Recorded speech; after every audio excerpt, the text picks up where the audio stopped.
Kemudian kita juga akan memberikan sedikit masukan kepada teman-teman yang memiliki sertifikat pendidik, yaitu bagaimanakah caranya untuk memaksimalkan afirmasi sertifikat pendidik kita.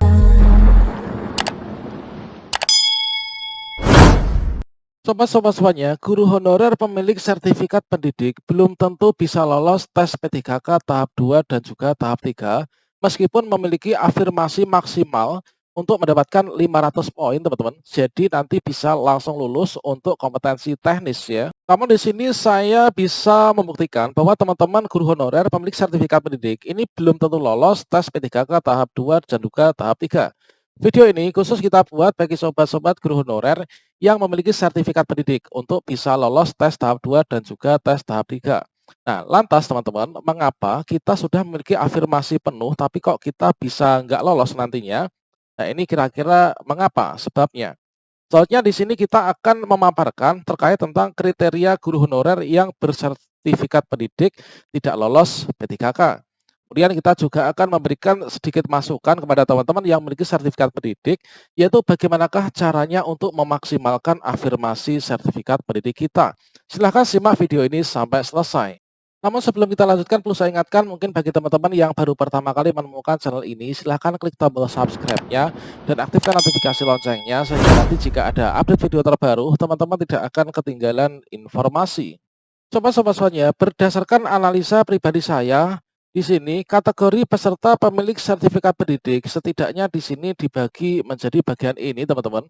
Yang pertama, bagi pemilik sertifikat pendidik itu biasanya yang pertama inilah guru honorer PAE ya atau pendidikan agama di sekolah negeri, baik itu SD, SMP maupun SMA yang negeri, teman-teman. Mengapa demikian? Kalau misalkan teman-teman guru honor pendidikan agama, misalkan agama Islam gitu ya, maka di sana selain memiliki akun info GTK terdaftar di Dapodik, kemudian ada di SIM PKB, teman-teman guru honorer yang PAI ini juga memiliki akun Siaga Pendis. Nah, untuk yang sertifikat teman-teman, untuk yang sertifikat pendidik, untuk mendapatkan sertifikat pendidik untuk guru PAI ini tergolong agak mudah ya. Jadi teman-teman di sini hanya memenuhi jam belajar, jam mengajar batas minimalnya berapa, kemudian memiliki ijazah yang linear dan juga memiliki NUPTK serta masa kerja tertentu, maka teman-teman di sini bisa mengikuti PPG dalam jabatan. Nah, akhirnya teman-teman guru honor PAI di sekolah negeri ini bisa mengikuti PPG dan juga mendapatkan sertifikat pendidik. Kemudian untuk yang kedua teman-teman, yaitu guru sekolah swasta teman-teman. Ini biasanya banyak yang memiliki sertifikat pendidik ya. Baik itu TK swasta, kemudian SD swasta, kemudian SMP swasta, SMA swasta, maupun SMK yang swasta. Jadi bagi teman-teman perbedaan dari guru honor di sekolah negeri dan juga sekolah swasta itu adalah terletak di sini teman-teman. Bagi teman-teman guru sekolah swasta untuk bisa terpanggil mengikuti PPG dalam jabatan melalui SIM PKB, ini adalah ada persyaratan yang mendasar ya. Kalau misalkan guru di sekolah swasta itu harus memiliki SK dari ketua yayasan teman-teman. Jadi hanya dengan ada SK ketua yayasan, salah satu komponen utamanya itu nanti teman-teman bisa dipanggil untuk mengikuti PPG dalam jabatan. Nah, kalau misalkan dari teman-teman yang guru honor di sekolah negeri, baik itu TK, SD, SMP, SMA, SMK, ini adalah untuk bisa mengikuti PPG dalam jabatan, itu harus memiliki SK dari PPK. PPK itu adalah pejabat pembina kepegawaian dan biasanya itu adalah bupati, teman-teman.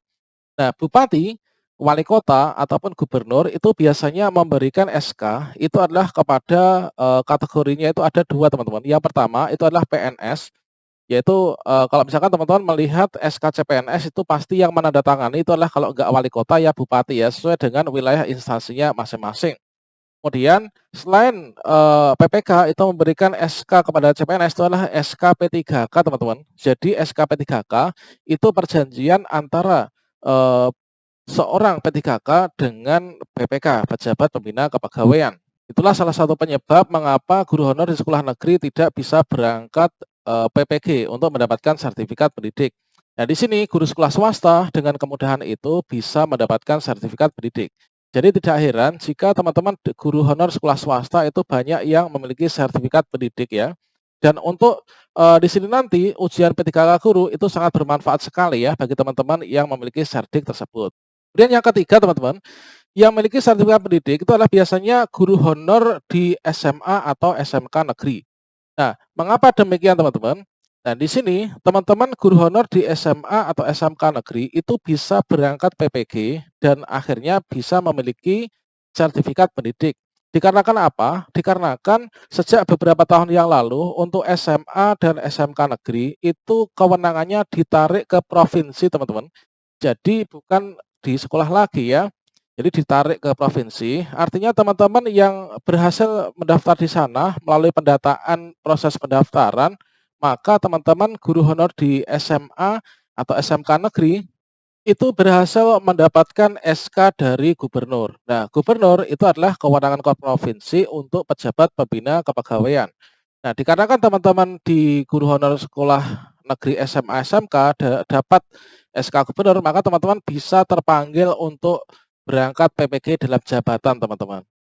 Berikutnya untuk yang keempat, teman-teman, ini sudah pasti ya. Jadi teman-teman yang lulusan PPG itu pasti memiliki sertifikat pendidik. Nah, yang dimaksud dengan PPG di sini ini adalah biasanya PPG prajabatan, teman-teman. Jadi bedanya PPG dalam jabatan dan prajabatan itu terletak pada pelaksanaannya. Kalau misalkan teman-teman PPG dalam jabatan, teman-teman itu mengikuti program pendidikan profesi guru ketika teman-teman itu sudah menjadi guru. Kalau misalkan lulusan PPG di sini, yang PPG mandiri atau PPG prajabatan, misalkan teman-teman itu lulus kuliah S1 ya. Nah, S1-nya sudah lulus, kemudian teman-teman itu kuliah lagi selama 1 tahun, yaitu namanya PPG prajabatan atau PPG mandiri dengan biaya mandiri. Kemudian setelah selesai teman-teman mendapatkan sertifikat pendidik. Nah, ini adalah yang dikategorikan sebagai lulusan PPG. Selanjutnya teman-teman, nah di sini saya akan memaparkan yaitu betapa beruntungnya teman-teman yang memiliki sertifikat pendidik dalam seleksi P3K Guru tahun 2021. Teman-teman, di sini keuntungan teman-teman yang memiliki sertifikat pendidik bagi peserta untuk saat ini adalah yang pertama teman-teman. Nah, coba teman-teman perhatikan tabel ini ya. Dari semua soal dari kompetensi teknis itu entah mata pelajaran apapun dan formasi jabatan apapun, jika teman-teman memiliki sertifikat pendidik yang linear dengan formasi dan jabatan yang dilamar, maka teman-teman di sini mendapatkan nilai maksimal yaitu 500 poin, teman-teman. Jadi untuk nilai maksimal dari jumlah soal yang ada itu adalah 500. Teman-teman yang memiliki sertifikat pendidik mendapatkan afirmasi sebanyak 100%. Dengan demikian, teman-teman yang sudah memiliki serdik di sini sudah dapat dikatakan lolos untuk yang kompetensi teknis. Dan untuk serdik ini adalah afirmasi yang tertinggi teman-teman dibandingkan dengan afirmasi yang lain. Di antaranya untuk usia 3-15 itu hanya 15% dan artinya di sini teman-teman hanya menjelaskan yaitu 75 poin saja. Kemudian untuk yang disabilitas ini adalah 10%, itu adalah 50 poin. Untuk yang K2 ini adalah 10%, yaitu 50 poin. Jika teman-teman di sini usia 35 dan juga gabungan dengan K2 dapat 125 poin. Nah, meskipun gabungan ini masih kalah teman-teman dengan teman-teman yang memiliki sertifikat pendidik. Untuk keuntungan yang kedua teman-teman, selain teman-teman yang memiliki sertifikat pendidik, di sini mendapatkan poin maksimal 500 poin. Ini adalah perlu kita ketahui bersama untuk passing grade P3K Guru ini adalah seperti ini. Jadi penentu kelulusan untuk P3K Guru ini didasarkan di ranking diurutkan dari passing grade kategori 1. Ini nanti dimasukkan dalam kategori P1 dan passing grade kategori 2 adalah P2, kemudian passing grade kategori 3 ini adalah P3 teman-teman. Jadi kalau passing grade kategori 1 atau P1 ini didasarkan pada passing grade awal teman-teman. Kemudian untuk yang di sini kategori 2 ini untuk usia 50 plus ya, yang mana untuk teknisnya itu tidak dihitung dan juga manajerial sosiokultural dan juga wawancaranya ini diturunkan. Kemudian untuk PG3 di sini adalah dari manajerial sosiokultural itu sama dengan P1, namun untuk yang teknis itu diturunkan. Nah, ini teman-teman, nanti semua itu akan di-ranking. Jadi hal yang menguntungkan dari penentu kelulusan ini teman-teman, bagi teman-teman yang memiliki sertifikat pendidik itu bisa memaksimalkan nilainya untuk masuk dalam kategori P1 teman-teman. Kalau misalkan teman-teman ini P1, maka untuk P2 dan P3 ini tidak dihitung ya. Maka teman-teman berdasarkan perankingan yang memiliki Cerdik dan juga P1 nilai tertinggi, maka teman-teman di sini dipastikan akan lolos untuk ujian P3K Guru di tahun ini. Sobat-sobat-sobatnya, tidak elok rasanya jika saya menyajikan sebuah kabar gembira kepada sobat-sobat guru yang memiliki sertifikat pendidik dengan kelebihan ini tadi, maka saya juga akan memaparkan yaitu terkait tentang peserta bersedik itu belum tentu lolos teman-teman untuk tes P3K. Maka ini nanti semoga bisa menjadi motivasi bagi kalian untuk bisa berjuang mendapatkan nilai yang terbaik teman-teman. Nah, di sini peserta bersedik tidak lolos P3K itu sangat mungkin sekali jika kondisinya seperti ini teman-teman. Yang pertama, nilai tidak passing grade pada setiap kompetensi. Nah, ini teman-teman, asalkan kita tahu saja teman-teman, untuk teman-teman dapat dikatakan lolos passing grade itu adalah dari kesemuanya kompetensi ini nanti harus passing grade teman-teman. Misalkan untuk kompetensi teknis ini adalah ada batasan sesuai dengan lampiran dalam Kemenpan RB passing grade terbaru yang nanti bisa dicek pada video saya sebelumnya. Kemudian untuk manajerial dan sosiokultural ini harus mendapatkan nilai 130 minimalnya. Kemudian untuk wawancara, ini minimalnya harus mendapatkan 24. Nah, teman-teman meskipun afirmasinya di sini A dapat nilai sekian ini 650, afirmasi A itu adalah afirmasi untuk sertifikat pendidik. Nah, di sini teknisnya mendapatkan nilai maksimal yaitu 500 poin. Namun di sini teman-teman, untuk wawancara ini nilainya kurang teman-teman, hanya kurang 4 poin saja. Maka teman-teman di sini tidak bisa dikatakan lolos ya untuk tes P3K Guru di tahun ini. Jadi itu adalah teman-teman meskipun nilai afirmasi teknis 500, tapi kalau ada komponen yang lain tidak memenuhi syarat, teman-teman tidak dapat dikatakan lulus. Kemudian teman-teman, untuk yang kedua, peserta bersedik itu tidak lolos dikarenakan apa? Nah, di sini mungkin teman-teman itu salah memilih formasi jabatan ya, dikarenakan teman-teman ternyata memilih jabatan formasi yang di sana itu juga ada peserta yang memiliki serdik. Nah, teman-teman, jika bersaing dengan sesama serdik dan akhirnya teman-teman nanti kalah perankingan, maka dipastikan teman-teman nanti tidak akan lolos, teman-teman. Nah, seperti ini contohnya.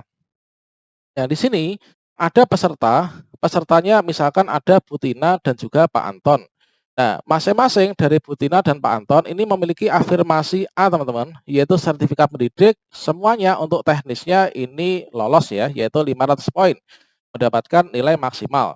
Namun di sini teman-teman harus bersaing ya untuk pendapatan nilai dari manajerial, sosiokultural dan juga wawancara ini harus lebih tinggi supaya nanti bisa lolos teman-teman. Jadi bagi teman-teman yang saat ini memiliki serdik harus diperhatikan betul ya terkait tentang formasi yang dilamar. Jangan sampai teman-teman ini bertemu dengan sesama serdik karena nanti akan bersaing di sana teman-teman. Selanjutnya untuk bagian yang ketiga teman-teman. Nah, di sini peserta berserdik ini belum tentu lolos P3K itu dikarenakan biasanya ini kalah perankingan. Nah, ini masih ada kaitannya dengan bagian yang kedua tadi ya. Nah, di sini bagi teman-teman mungkin yang menemukan kasus yang seperti ini. Nah, coba kita cek bersama. Misalkan di sini kita posisinya sebagai serdik ya. Nah, di sini untuk serdik di sini semuanya mendapatkan 500 poin teman-teman. Jadi kita sesama serdik ini melamar pada formasi dan jabatan yang sama. Di sini keterangan afirmasi semua mendapatkan afirmasi A semua ya, bahkan ada yang B juga. Nah, di sini teman-teman, kalau misalkan teman-teman itu bersaing dengan sesama serdik juga, maka yang dipertaruhkan ini ada kaitannya dengan yang tadi, yaitu manajerial, sosiokultural, dan juga wawancara. Kemudian di sini nilai akhir. Nah, itu teman-teman. Jadi teman-teman kalau misalkan pada situasi yang seperti ini, kemungkinan untuk tidak lolos meskipun mendapatkan afirmasi 500 poin untuk berserdik ini sangat mungkin sekali. Nah, selanjutnya tipsnya bagaimana teman-teman supaya teman-teman yang memiliki sertifikat pendidik ini bisa lolos untuk tes tahap 2 dan tahap 3 ini.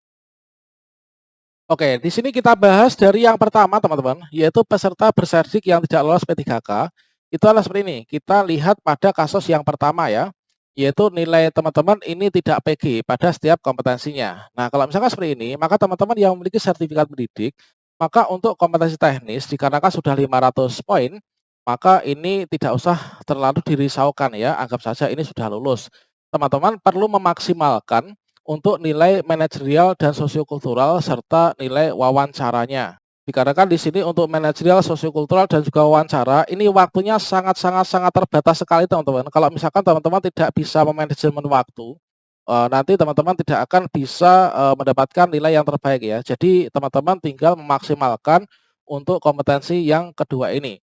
Seperti contohnya teman saya kemarin itu, waktunya itu sudah habis ya, jadi langsung nutup sendiri. Padahal untuk wawancara, di sana itu masih ada 2 nomor yang belum dikerjakan, karena terlalu lama untuk mengerjakannya juga ya.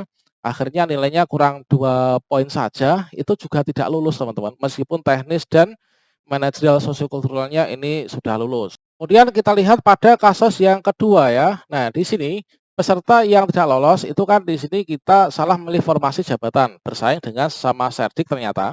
Maka teman-teman sejak dini mumpung masih ada waktu ya nanti untuk pemilihan formasi, itu mulai tanggal 24 Oktober. Jadi sekarang teman-teman bisa melakukan pemetaan ya, kira-kira teman-teman itu bagaimanakah strateginya supaya nanti di ujian P3K tahap 2 tidak bertemu dengan teman-teman pesaing yang memiliki serdik juga. Mungkin sebagai referensi, teman-teman memilih tempat-tempat formasi jabatan yang agak-agak dalam ya, agak pelosok. Nah, hindari di keramaian teman-teman.